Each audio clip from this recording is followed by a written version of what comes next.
प्यारे विद्यार्थियों, अज असी करांगे नक्शा अकबर दा साम्राज। हुमायूं दी मौत तो बाद उसका पुत्र अकबर राजगद्दी ते बैठिया। वह हरमन प्यारा मुगल शासक सी। 14 फरवरी 1556 ईस्वी ਨੂੰ उसकी ताजपोशी हुई। उसने 1556 ईस्वी तो 1605 ईस्वी तक शासन किया।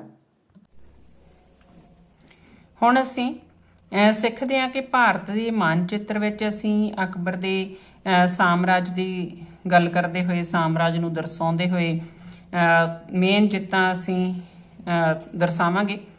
ਪ੍ਰੀਖਿਆ ਦੇ ਪੱਖ ਤੋਂ ਭਾਵੇਂ ਅਕਬਰ ਦੀਆਂ ਜਿੱਤਾਂ ਬਹੁਤ ਸਾਰੀਆਂ ਨੇ, ਪਰ ਪ੍ਰੀਖਿਆ ਦੇ ਪੱਖ ਤੋਂ ਕਿਉਂਕਿ ਅਸੀਂ ਥੋੜ੍ਹੇ ਸਥਾਨ ਦਰਸਾ ਕੇ ਅਸੀਂ ਅੰਕ ਲੈ ਸਕਦੇ ਹਾਂ, ਇਸ ਲਈ ਮੈਂ ਥੋੜ੍ਹੀਆਂ ਜਿੱਤਾਂ ਹੀ ਨਕਸ਼ੇ ਦੇ ਵਿੱਚ ਭਰਾਂਗੀ। ਸਭ ਤੋਂ ਪਹਿਲਾਂ ਅਸੀਂ ਦਿਸ਼ਾਵਾਂ ਲਿਖਾਂਗੇ। ਉੱਤਰ, ਦੱਖਣ, ਸੱਜੇ ਹੱਥ ਸਾਡੇ ਪੂਰਬ ਤੇ ਖੱਬੇ ਹੱਥ ਪੱਛਮ।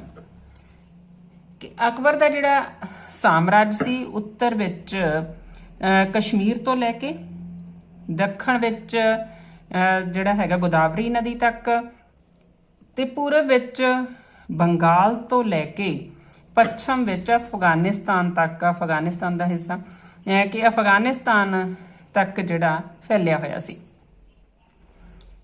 ਸਾਮਰਾਜ ਉਹਦਾ ਦਰਸਾਉਣ ਲਈ ਅਸੀਂ ਥੋੜੀ ਬਾਉਂਡਰੀ ਲਾਈਨ ਬਣਾ ਲੈਂਦੇ ਹਾਂ।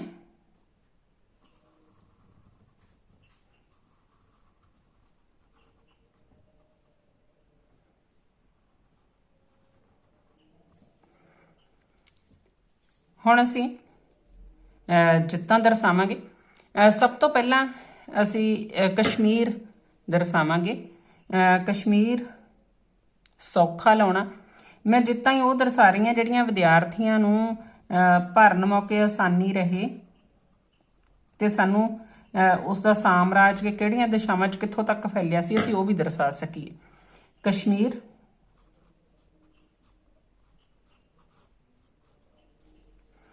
ਹੁਣ ਅਸੀਂ ਅਫਗਾਨਿਸਤਾਨ ਤੱਕ ਦਿਖਾਉਣਾ ਕਿ ਜਿਹੜਾ ਸਾਮਰਾਜ ਸੀ ਅਕਬਰ ਦਾ, ਅਸੀਂ ਕਾਬਲ ਦੀ ਨਿਸ਼ਾਨੀ ਲਾ ਲੈਂਦੇ ਹਾਂ।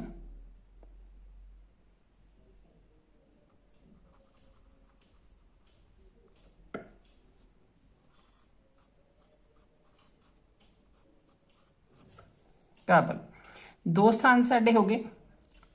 ਹੁਣ ਅਸੀਂ ਗੁਜਰਾਤ ਲਾਵਾਂਗੇ।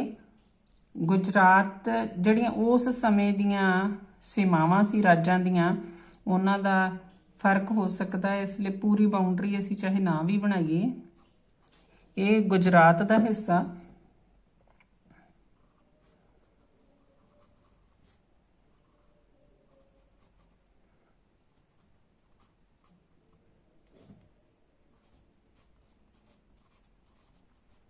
ਗੁਜਰਾਤ। ਇਧਰ ਅਸੀਂ ਬੰਗਾਲ ਤੇ ਬਿਹਾਰ ਦੀ ਜਿਹੜੀ ਉਹਦੀ ਜਿੱਤ ਸੀ। ਬੰਗਲਾਦੇਸ਼ ਆ ਉਸ ਸਮੇਂ ਬੰਗਾਲ ਦਾ ਹਿੱਸਾ ਸੀ, ਬਿਹਾਰ ਆ, ਇੱਥੋਂ ਅਸੀਂ ਨੇਪਾਲ ਦੇ ਅੱਧ ਚੋਂ ਇਹਦੀ ਬਾਉਂਡਰੀ ਆ।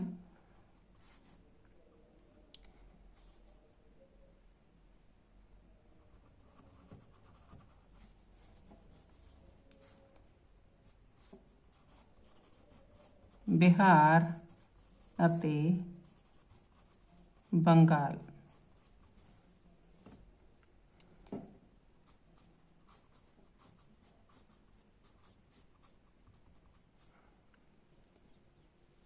ਹੁਣ ਅਸੀਂ ਦਿੱਲੀ ਦਰਸਾਵਾਂਗੇ।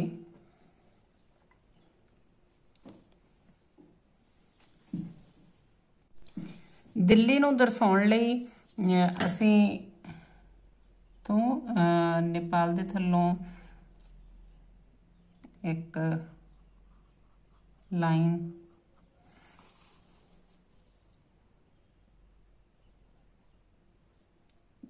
ਤੇ ਇਧਰੋਂ ਇੱਕ ਸਿੱਧੀ ਲਾਈਨ ਅਸੀਂ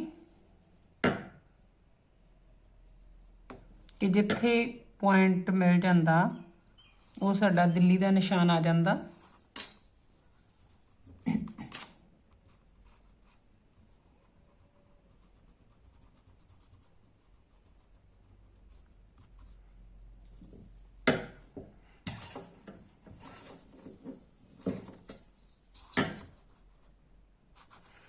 ਤੇ ਦਿੱਲੀ ਤੋਂ ਥੋੜਾ ਇਧਰੋਂ ਸਾਈਡ ਤੇ ਆਗਰਾ।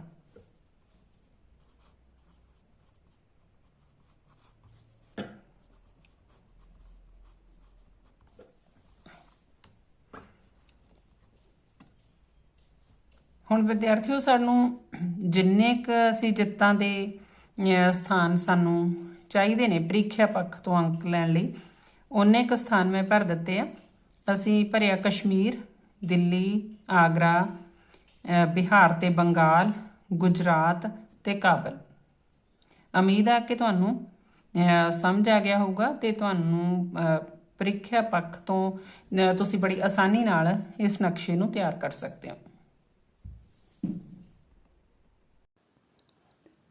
ਆਓ ਹੁਣ ਅਸੀਂ ਨਕਸ਼ੇ ਦੇ ਉੱਪਰ ਵਿਆਖਿਆਤਮਕ ਨੋਟ ਲਿਖਣ ਲਈ ਸੰਖੇਪ ਦੇ ਵਿੱਚ ਅਕਬਰ ਦੀਆਂ ਜਿੱਤਾਂ ਬਾਰੇ ਜਾਣਕਾਰੀ ਪ੍ਰਾਪਤ ਕਰਦੇ ਹਾਂ। ਦਿੱਲੀ ਅਤੇ ਆਗਰੇ ਦੀ ਜਿੱਤ 1556 ਈਸਵੀ।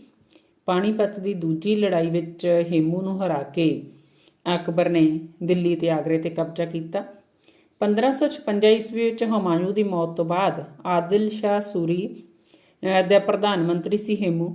ਉਸਨੇ ਦਿੱਲੀ ਤੇ ਆਗਰੇ ਦੇ ਉੱਪਰ ਕਬਜ਼ਾ ਕਰ ਲਿਆ। ਪਾਣੀਪਤ ਦੀ ਦੂਸਰੀ ਲੜਾਈ ਦੇ ਵਿੱਚ ਅਕਬਰ ਨੇ ਹੇਮੂ ਨੂੰ ਹਰਾਇਆ। ਭਾਵੇਂ ਸ਼ੁਰੂ ਵਿੱਚ ਜਿਹੜਾ ਹੇਮੂ ਦਾ ਪਲੜਾ ਉਹ ਭਾਰੀ ਸੀ, ਪਰ ਹੇਮੂ ਦੀ ਅੱਖ ਦੇ ਵਿੱਚ ਤੀਰ ਲੱਗਣ ਕਾਰਨ ਜਿਹੜੀ ਸੈਨਾ 'ਚ ਭਗਦੜ ਮੱਚ ਗਈ ਤੇ ਪਾਸਾ ਪਲਟ ਗਿਆ ਯੁੱਧ ਦਾ। ਹੇਮੂ ਇਸ ਲੜਾਈ ਦੇ ਵਿੱਚ ਮਾਰਿਆ ਗਿਆ। ਅਕਬਰ ਨੇ ਜਿੱਤ ਪ੍ਰਾਪਤ ਕੀਤੀ। ਇਸ ਤਰ੍ਹਾਂ ਉਸਨੇ ਦਿੱਲੀ ਅਤੇ ਆਗਰੇ ਦੇ ਉੱਪਰ ਕਬਜ਼ਾ ਕਰ ਲਿਆ। ਗੁਜਰਾਤ ਦੀ ਜਿੱਤ 1572-73 ਈਸਵੀ। ਗੁਜਰਾਤ ਆਪਣੀਆਂ ਬੰਦਰਗਾਹਾਂ ਕਾਰਨ ਪ੍ਰਸਿੱਧ ਸੀ, ਇਸ ਲਈ ਵਪਾਰ ਵਧੀਆ ਹੁੰਦਾ ਸੀ। ਇੱਥੇ ਮੁਜ਼ੱਫਰ ਸ਼ਾਹ ਤੀਜੇ ਦਾ ਸ਼ਾਸਨ ਸੀ। ਅਕਬਰ ਨੇ 1572-73 ਈਸਵੀ ਦੇ ਵਿੱਚ ਗੁਜਰਾਤ ਤੇ ਹਮਲਾ ਕੀਤਾ। ਥੋੜੇ ਜਿਹੇ ਸੰਘਰਸ਼ ਤੋਂ ਬਾਅਦ ਹੀ ਜਿਹੜੇ ਮੁਜ਼ੱਫਰ ਸ਼ਾਹ ਨੇ ਆਪਣੀ ਹਾਰ ਸਵੀਕਾਰ ਕਰ ਲਈ ਤੇ ਅਕਬਰ ਦਾ ਗੁਜਰਾਤ ਦੇ ਉੱਪਰ ਕਬਜ਼ਾ ਹੋ ਗਿਆ। ਬੰਗਾਲ ਦੀ ਜਿੱਤ 1574-76 ਈਸਵੀ। ਦਾਊਦ ਖਾਂ ਬੰਗਾਲ ਤੇ ਬਿਹਾਰ ਦਾ ਸ਼ਾਸਕ ਸੀ। 1574 ਈਸਵੀ ਦੇ ਵਿੱਚ ਦਾਊਦ ਖਾਂ ਨੂੰ ਹਰਾ ਕੇ ਅਕਬਰ ਨੇ ਮੁਨੀਮ ਖਾਂ ਨੂੰ ਉੱਥੋਂ ਦਾ ਗਵਰਨਰ ਨਿਯੁਕਤ ਕੀਤਾ। ਪਰ ਮੁਨੀਮ ਖਾਂ ਦੀ ਮੌਤ ਤੋਂ ਬਾਅਦ ਦਾਊਦ ਖਾਂ ਨੇ ਫਿਰ ਤੋਂ ਬਗਾਵਤ ਕਰ ਦਿੱਤੀ ਤੇ 1576 ਈਸਵੀ ਦੇ ਵਿੱਚ ਦੁਬਾਰਾ ਤੋਂ ਟੋਡਰਮਲ ਅਧੀਨ ਜਿਹੜੀ ਭੇਜੀ ਗਈ ਫੌਜ ਨੇ ਦਾਊਦ ਖਾਂ ਨੂੰ ਹਰਾਇਆ ਤੇ ਬੰਗਾਲ ਤੇ ਬਿਹਾਰ ਦੇ ਉੱਪਰ ਕਬਜ਼ਾ ਕਰ ਲਿਆ। ਕਾਬਲ ਦੀ ਜਿੱਤ 1585 ਈਸਵੀ। ਕਾਬਲ ਦੇ ਉੱਪਰ ਅਕਬਰ ਦੇ ਮਤਰੇਏ ਭਰਾ ਮਿਰਜ਼ਾ ਹਕੀਮ ਦਾ ਕਬਜ਼ਾ ਸੀ। ਉਸ ਦੀ ਮੌਤ ਤੋਂ ਬਾਅਦ 1585 ਈਸਵੀ ਦੇ ਵਿੱਚ ਅਕਬਰ ਨੇ ਕਾਬਲ ਨੂੰ ਆਪਣੇ ਸਾਮਰਾਜ ਦੇ ਵਿੱਚ ਸ਼ਾਮਲ ਕਰ ਲਿਆ। ਕਸ਼ਮੀਰ ਦੀ ਜਿੱਤ 1586 ਈਸਵੀ।